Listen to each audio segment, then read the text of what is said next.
Iya, terima kasih Mbak, saya diundang. Dan kalau pengalaman saya ya, dalam ingatan saya memang guru terbaik bagi saya memang waktu itu guru yang paling bisa dikatakan paling keras, paling cerewet, paling banyak kasih PR, ya kan?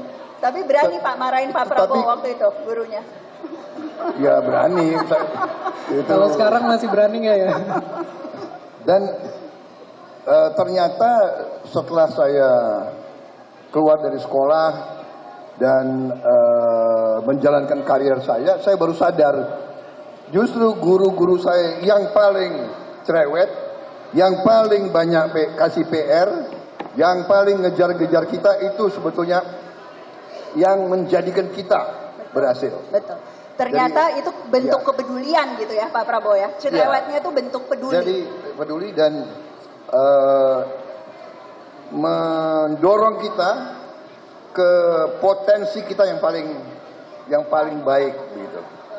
Ya, jadi itu kesan saya. Jadi dan dalam perjalanan hidup saya selalu guru, pemimpin, atasan justru yang kadang-kadang paling katakanlah paling keras mengejar kita, dia yang menjadikan kita berhasil. Betul. Itu pengalaman saya. Iya. Dan itu bukan hanya pengalaman teman-teman, risetnya membuktikan begitu Pak Prabowo.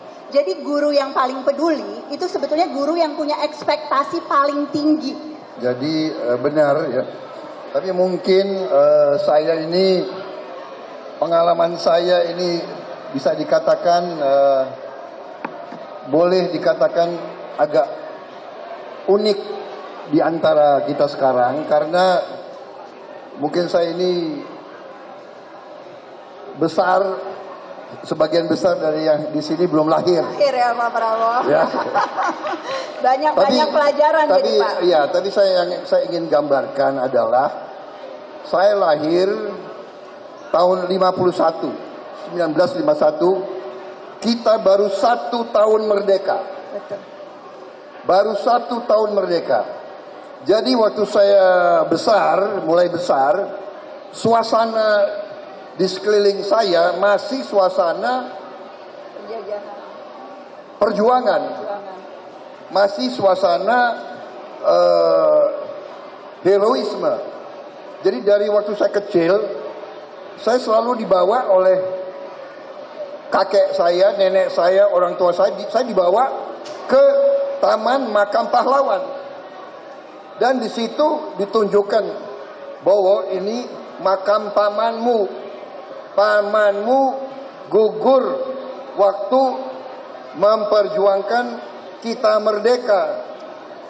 Jadi alam ini yang ikut mempengaruhi saya sehingga dalam langkah demi langkah saya selalu merasakan bangsa saya harus kuat, bangsa saya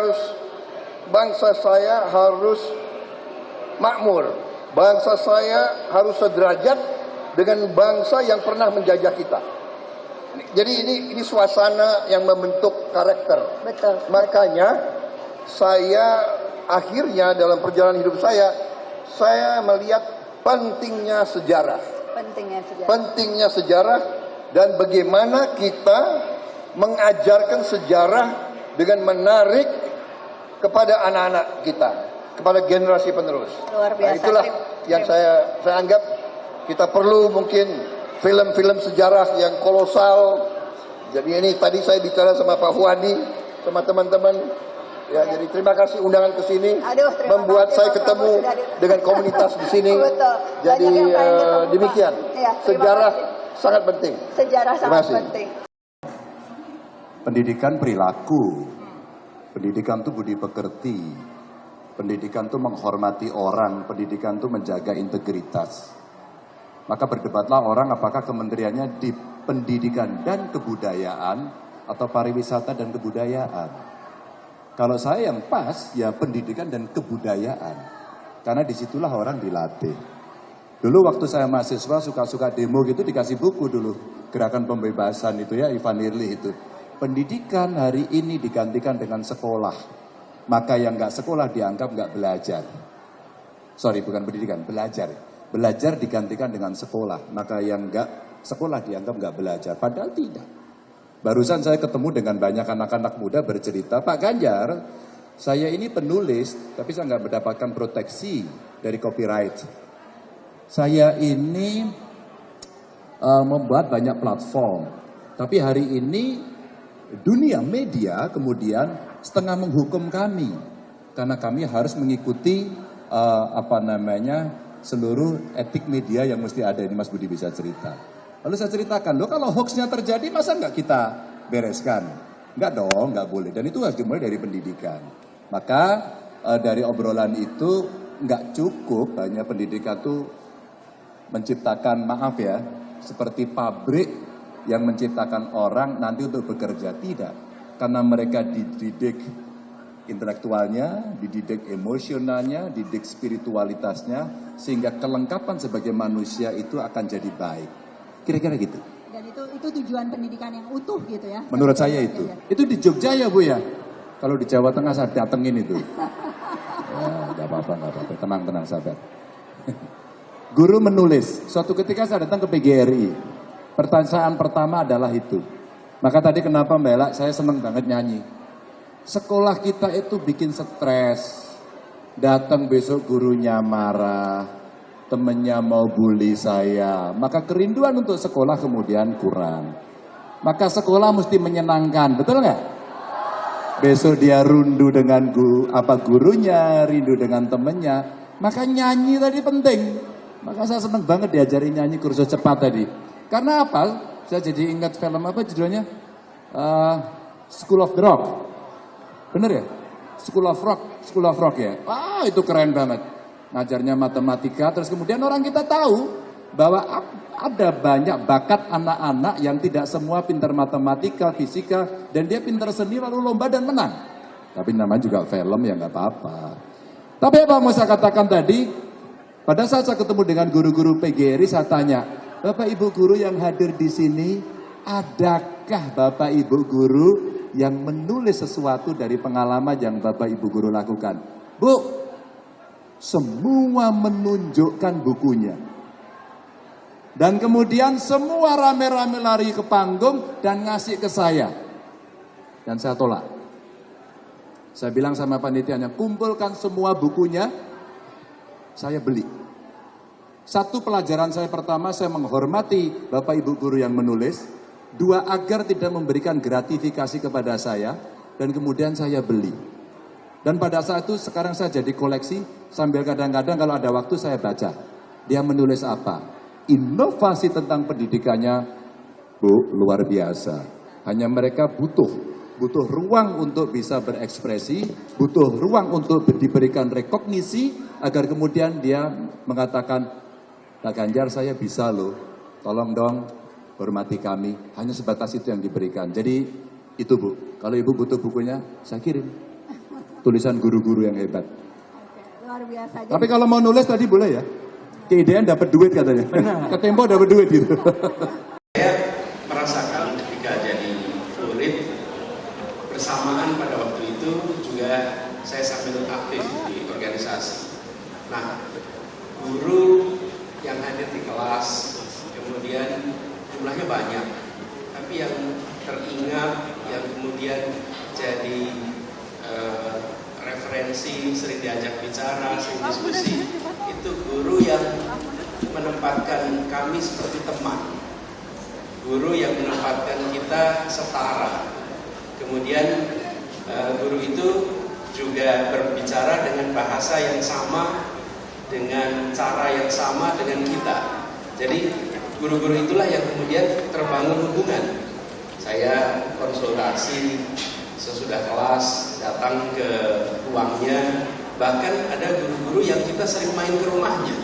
Kemarin saya barusan reuni SMP, itu di Jogja, itu saya ingat kita sering pulang sekolah sore itu main ke rumah dia.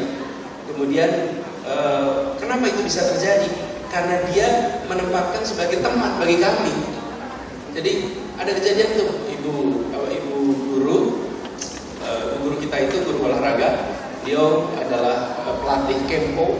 Itu kami datang ke rumahnya, ngobrol dengan santai. Suatu ketika pas sampai suaminya di depan rumah, terus dia menengok ke dalam, Bu, anak-anakmu udah teko katanya. Terus kami ke belakang, ternyata ibu guru kami itu lagi di dalam sumur memperbaiki pompa. Okay? Kemudian kita datang ke situ ngobrol, dan apa yang terjadi? Guru yang apa adanya, guru yang relax, guru yang setara, itu yang membuat kami ingat. Jadi barangkali kalau kita menempatkan diri sekarang nih, saya sebagai guru, maka nomor satu ya harus menempatkan setara, sejajar dengan murid-murid. Nah itu juga yang saya pernah ngalamin guru, jadi guru ngajarnya informal, Bu Ella. Jadi bukan ngajar kelas, ngajar kursus dan bukan murid biasa, tapi karyawan. Jadi di Jogja itu banyak turis, karyawan toko, satpam, pada bikin kursus bahasa Inggris, lalu saya jadi guru bahasa Inggris waktu itu setiap pagi. Nah interaksinya itu saya belajar dari, kalau guru saya dulu setara, sejajar, ngobrol, santai, maka ketika jadi guru juga harus begitu. Kira-kira gitu refleksi. Banyak nih Mas Anies di sini penggerak pendidikan, komunitas dan organisasi yang fokusnya mengajar bahasa Inggris. Nanti mungkin bisa dapat pengalamannya Mas Anies juga. Oh, ada pengalaman unik tuh. Apa tuh? Saya ngajarkan satpam, karyawan toko. Terus mereka tanya, ada yang tanya gini, Mas, bahasa Inggrisnya unyeng-unyeng itu apa Mas? Coba kita mungkin di sini ada yang tahu Bahasa Inggrisnya unyeng-unyeng. Itu pertanyaan itu tahun 91, dan sampai sekarang saya nggak lupa dengan pertanyaan itu. Karena waktu itu juga apa ya, circle head gitu.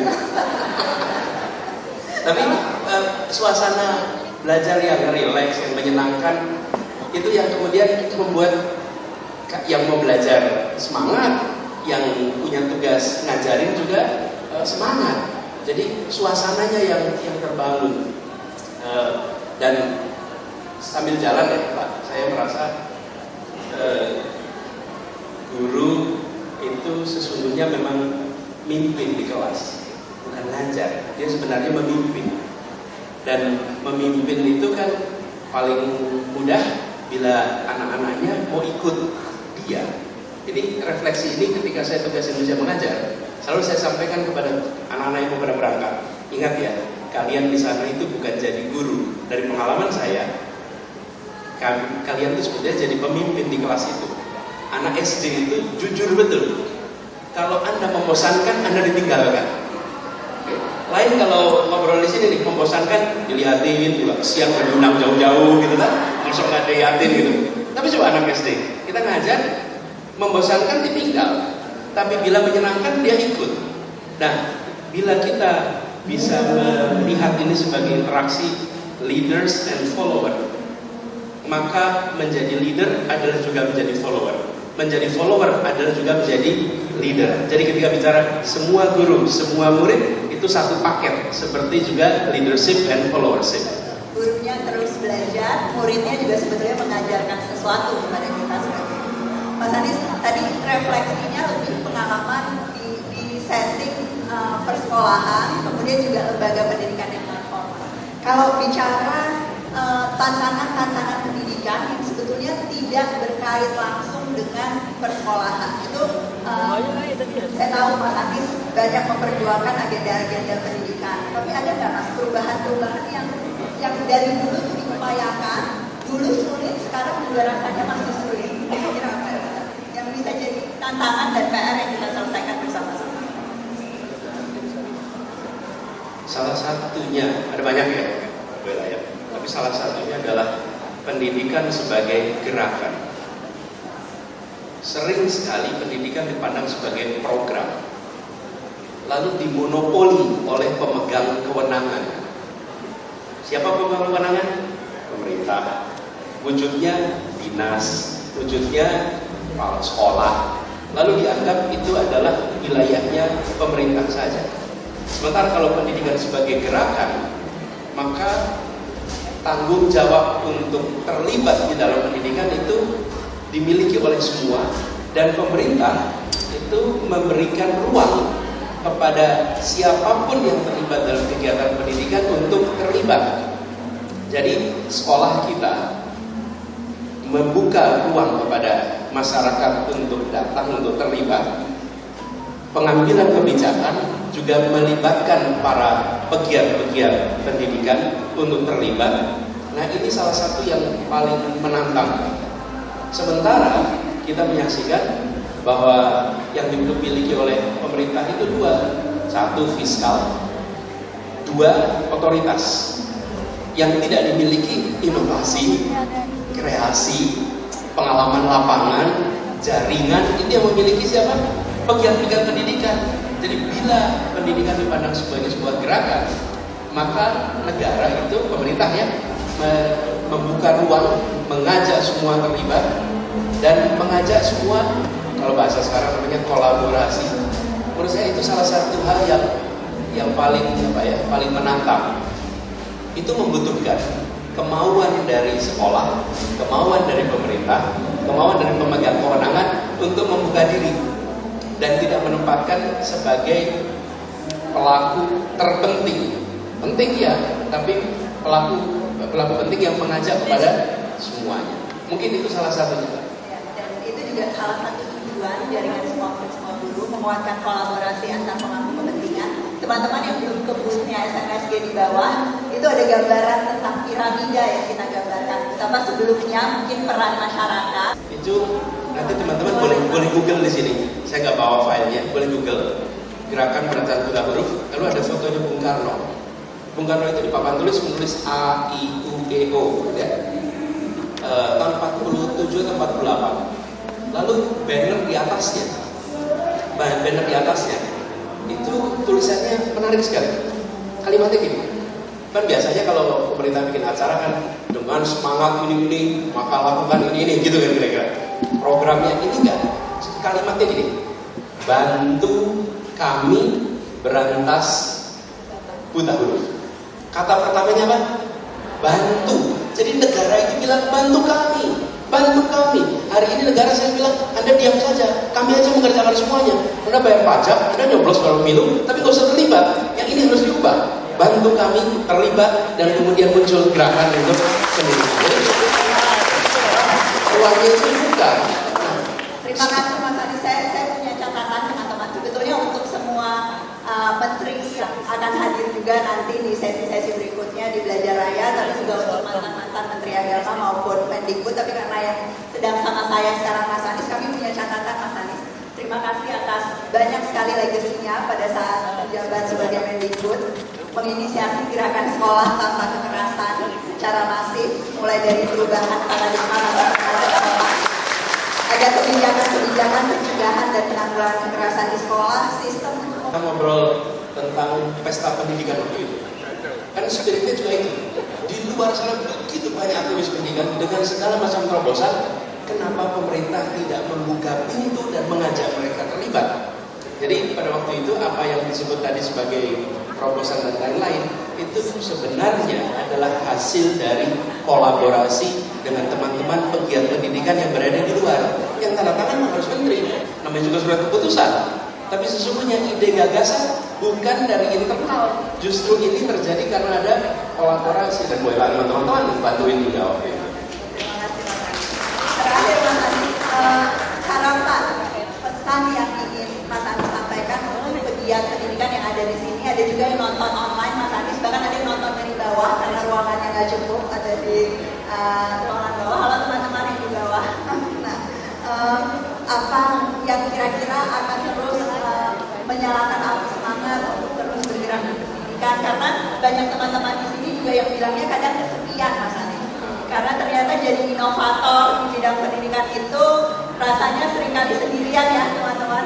Rasanya seringkali sendirian, rasanya seringkali jalannya itu panjang, maraton yang tak berkesudahan dan seterusnya. Ada pesan-pesan khusus Mas Anies? Ya, kita semua peduli pada pendidikan yang di sini. Dan saya rasa setiap orang tua juga peduli pada pendidikan. Karena itu tempatkan setiap kita sebagai guru. Sebagai guru. Guru itu artinya pembelajar. Orang yang mau belajar, yang kemudian belajarnya dipakai juga pada yang lain. Nah, kami berharap guru-guru termasuk para pegiat itu menjadi pribadi yang menginspirasi, selalu mencari kebaruan, selalu menghadirkan sesuatu yang memancing pertanyaan, yang memancing rasa ingin tahu. Jadi posisi pendidik, posisi guru ini menurut saya yang harus kita dorong lebih jauh lagi. Dan kalau kita ingin Indonesia maju, ya pendidikannya harus maju. Dan itu artinya gurunya harus maju. Dan termasuk gurunya juga harus tenang. Tenang itu apa? Ya pendapatannya cukup. Kan kalau nggak cukup ya nggak bisa tenang juga hidupnya. Gitu ya. Dan itu menghormati guru itu kita harus lakukan, bukan hanya dari aspek pekerjaan, tapi keseharian. Bella mungkin ingat Bu, kita dulu bikin program Dikbud dengan Garuda, ada tempat check-in khusus untuk guru, sehingga guru tidak perlu antri. Bahkan kemudian di bengkel-bengkel guru datang tidak perlu antri. Penghormatan kepada guru itu harus kita kembalikan menjadi kebiasaan di masyarakat, yang nanti guru juga secara sebaliknya dia akan punya tanggung jawab. Kami contoh di Jakarta. Di Jakarta itu kalau guru maka dia bebas PBB di Jakarta. Dia nggak bayar pajak bumi dan bangunan. Apa ya? Kenapa? Karena kehadiran dia di situ sudah ikut memberikan kontribusi. Kontribusi dia bukan dalam bentuk bayar pajak, kontribusinya dalam bentuk mendidik, menginspirasi, mencerahkan. Nah, guru inilah menurut saya yang sekarang harus kita kedepankan di Indonesia, bahwa guru adalah hulu dari kemajuan kita. Guru adalah yang memulai dari apa yang kita rasakan hari ini, dan menempatkan ini harus dimulai tentu dari pemerintah, tapi juga dari seluruh unsur masyarakat. Jadi saya melihat apabila ada perhatian serius pada pemberian penghargaan kepada guru dari negara maupun dari masyarakat, dan menempatkan dalam semua aspek kehidupan masyarakat, rasanya pendidikan akan jadi mainstream lagi di dalam kehidupan sehari-hari kita. Insya Allah mudah-mudahan semakin banyak guru-guru yang menjadi mulia karena bukan hanya pilihan profesinya, tapi juga karya-karya dan dampaknya di masyarakat kita. Terima kasih Mas Anies. Itu janji ya Mas, nanti kapan-kapan saya tanya. Terima kasih teman-teman. Saya Ciliria Bella. Saksikan program-program Kompas TV melalui siaran digital, pay TV, dan media streaming lainnya. Kompas TV, independen, terpercaya.